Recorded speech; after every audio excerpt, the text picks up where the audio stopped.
அன்பு இரட்சகர் இயேசு கிறிஸ்துவின் நாமத்தில் வாழ்த்துக்கள். சங்கீதம் 130 அதிகாரம் ஆரோகண சங்கீதம். கர்த்தாவே, ஆழங்களிலிருந்து உம்மை நோக்கி கூப்பிடுகிறேன்.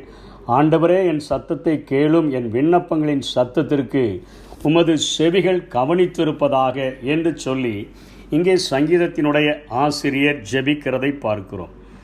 மரண கிணற்றிலிருந்து எனக்கு ஒரு மறுவாழ்வு தாரும் ஆண்டவரே என்று ஜெபிக்கிற ஒரு விண்ணப்பமாக இது அமைந்திருக்கிறதை நாம் பார்க்கிறோம்.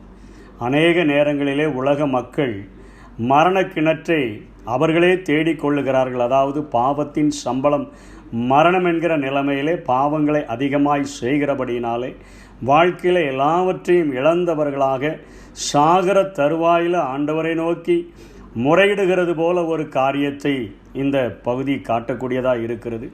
இன்னொரு காரியம், அவர்கள் ஆண்டவருக்காக பிரகாசித்திருந்த போதிலும் அநேக நேரங்களில் மக்களால் இப்படிப்பட்ட மரண கிணறுகளிலே அவர்கள் விழும்பொழுது ஆண்டவரை நோக்கி முறையிட்டதாக நாம் வேதத்திலே பார்க்க முடியும்.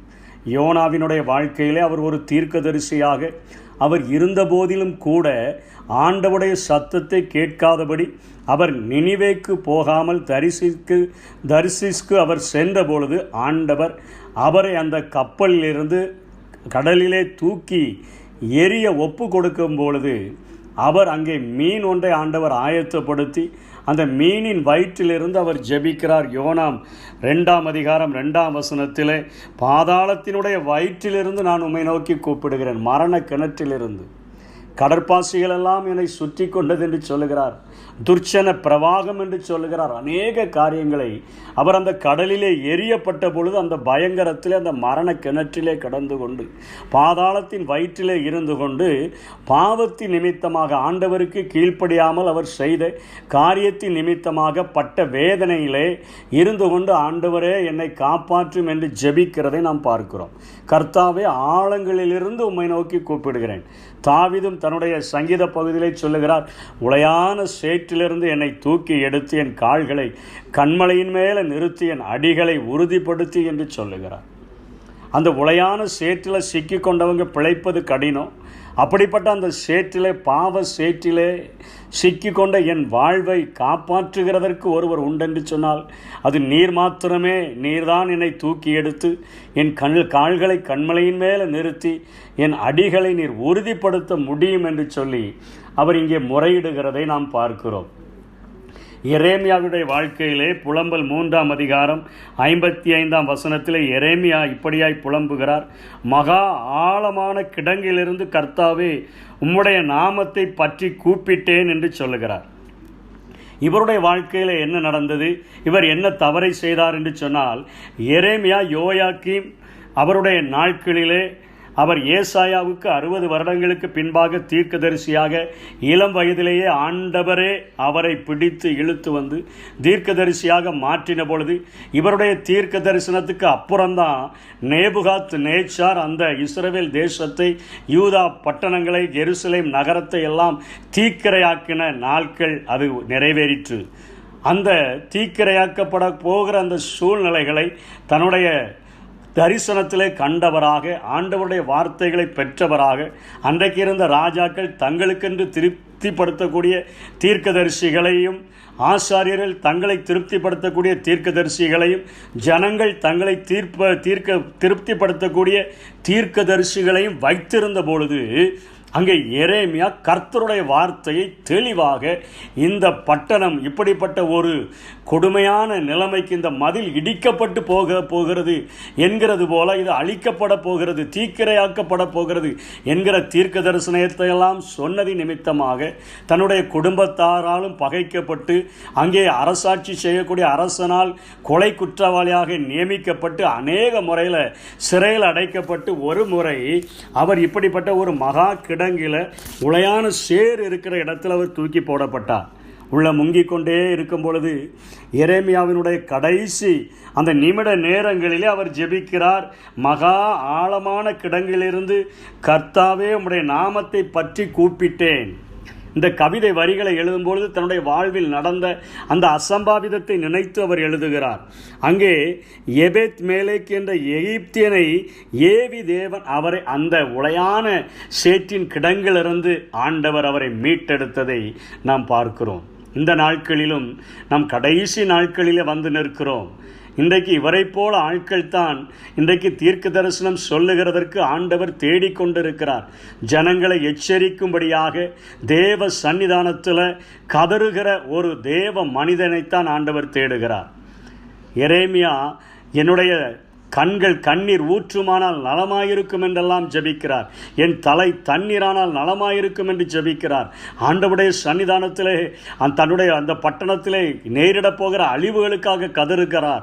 ஆனால் அவர் ராஜாக்களை மற்றவர்களையும் பார்க்கும் பொழுது தைரியமாக நிருபங்களை எழுதி பாருக் என்பவருடைய கரங்களிலே கொடுத்து அவர்கள் யாராயிருந்தாலும் தெளிவாக ஆண்டவருடைய வார்த்தை வைராக்கியமாய் பேசுகிற ஆண்டவராக இருந்தார். அந்த விளிம்பில், அந்த தேசத்தின் அழிவின் விளிம்பில் தீர்க்க தரிசனம் சொன்ன எரேமியாவுக்கு, ஆண்டவருடைய வார்த்தையை சரியாக சொன்ன எரேமியாவுக்கு கிடைத்த மகா பெரிய தண்டனை ஒரு மரணக்கிடங்கு, உளையான சேறு. அதில் சாக போகிற நேரத்தில் அவர் ஆண்டவரை நோக்கி கூப்பிட்ட பொழுது ஆண்டவர் அங்கே ஒரு எகிப்தியனை எழுப்பி அவரை காப்பாற்றினதை நாம் பார்க்கிறோம். அங்கே தீர்க்கதரிசிகளாக இருக்கக்கூடியவர்களுடைய குணாதிசயங்களை கீழே உள்ள வசனங்கள் குறிப்பிடக்கூடியதாக இருக்கிறது. தங்களை ஆண்டவருடைய சமூகத்திலே தாழ்த்துகிறதை நாம் பார்க்கிறோம். எல்லா மனிதர்களும் பாவம் செய்து தேவ மகிமையற்றவர்களாகி என்கிறது போல இவர் இங்கே இந்த சங்கீதத்தின் ஆசிரியர் ஜபிக்கிறார். கர்த்தாவே, நீர் அக்கிரமங்களை கவனித்திருப்பீரானால் யார் நிலை நிற்பான்? இந்த பூமியில் யார் தான் நிற்க முடியும்? எல்லாரும் பாவம் செய்து எல்லாரும் தேவ மகிமையற்றவர்கள் தான். உம்முடைய கிருபையினால தானே நாங்கள் உம்மை கூப்பிடுகிற ஒரு பாக்கியத்தை பெற்றிருக்கிறோம். உமக்கு பயப்படும்படிக்கும் இடத்துல மன்னிப்பு நிறைய உண்டு ஆண்டவரே. நான் உமக்கு மாத்திரம் காத்திருக்கிறேன், என் ஆத்துமாவும் காத்திருக்கிறது. உம்முடைய வார்த்தையை நான் நம்பி இருக்கிறேன். ஒரு சாமக்காரன் எப்படிலாம் காத்திருப்பானோ, அது எப்போ விடியோன்னு சொல்லி விடியற் காலத்துக்காக ஒரு வாட்ச்மேன் எப்படி காத்திருப்பானோ அதை விட அதிகமாக என் ஆத்துமா நீர் என்னுடைய வாழ்விலை நிறைவேற்ற போகிற இவ்வளோ பெரிய ஒரு ஆண்டவரை விடுதலைக்காக காத்து கொண்டிருக்கிறது என்று சொல்லி இங்கே சங்கீதத்தினுடைய ஆசிரியர் முறையிடுகிறதை, ஜெபிக்கிறதை நாம் பார்க்கிறோம். இதை எரேமியாவுடைய வாழ்க்கையில் இந்த வசனங்களை அப்படியே நாம் போட்டு பார்த்தோம் என்று சொன்னால், அவர் இப்படிப்பட்ட ஒரு நிலைமையில் மரணத்தின் விளிம்பில், மரண கிடங்கில் இருந்து அவரை நோக்கி, ஆண்டவரை நோக்கி ஜெபித்த பொழுது ஆண்டவர் அவருக்கு மறுவாழ்வு கொடுத்ததை பார்க்கிறோம். அதை தான் 8ஆம் வசனத்தில் சொல்லி ஜெபிக்கிறார். விசுவாசத்தோடு கூட இஸ்ரவேலை அதன் சகல அக்கிரமங்களினின்று மீட்டுக் கொள்ளுவார். பாவத்தினுடைய அந்த அகோரத்தினுடைய குழியிலிருந்து மீட்டுக் கொள்ளுவார். இந்த மகா பெரிய மற்றவர்களால் உண்டாகிற தண்டனையிலிருந்தும் ஆண்டவர் நம்மை ரட்சிக்க வல்லமையுடையவர் என்பதை இந்த பகுதியானது நமக்கு குறிப்பிட்டு காட்டக்கூடியதாக இருக்கிறது. இன்றைக்கு கடைசி நாட்களில் வாழ்ந்து கொண்டு இருக்கிறோம். இயற்கையெல்லாம் அவருடைய வருகையை ஒத்துக்கொள்ளுகிற ஒரு நாட்களில் வாழ்ந்து கொண்டிருக்கிறோம். தேவன் இந்த உலகம் செல்லுகிற, இந்த உலகத்தின் மக்கள் இவ்வளவு நிர்விசாரமாய் வாழ்கிற வாழ்க்கையை குறித்து அவருடைய சமூகத்துக்கு செல்லுகிற நேரமெல்லாம் கண்ணீர் சிந்துகிற நிலைமையில் தான் ஆண்டவர் வைக்கிறார். ஆனால் அவர் கொடுக்கிற எச்சரிப்பின் செய்தியை நாம் எரேமியாவை போல சொல்லுகிறதற்கு நாம் அழைக்கப்பட்டிருக்கிறோம். இன்றைய நாளில், இன்றைய தினத்திலே நாம் பார்க்கிறோம் 14 அந்த டிஸ்ட்ரிக்டில் இன்றைக்கு உஷ்ணத்தினுடைய தாக்கம், அவைகள் 110 டிகிரி 100ஐ தாண்டி சதமடித்து நிற்கிற நிலைமையை நாம் பார்க்கக்கூடியவர்களாக இருக்கிறோம். கடைசி நாட்களிலே இந்த சமுத்திரத்தினுடைய அலைகள் மகா முழக்கமாக இருக்கும் என்று வேதம் சொல்லுகிறபடி அந்த காரியங்கள் நடந்து கொண்டே இருக்கிறது. அதே போல் ஏசாயா 30ஆம் அதிகாரம் 26ஆம் வசனத்திலே, கர்த்தர் தமது ஜனத்தின் முறிவை கட்டியதின் அடிக்காயத்தை குணமாக்கும் நாளிலே சந்திரனுடைய வெளிச்சம் சூரியனுடைய வெளிச்சத்தைப் போலவும் சூரியனுடைய வெளிச்சம் ஏழத்தனையாய் 7 பகலின் வெளிச்சத்தைப் போலவும் இருக்கும்.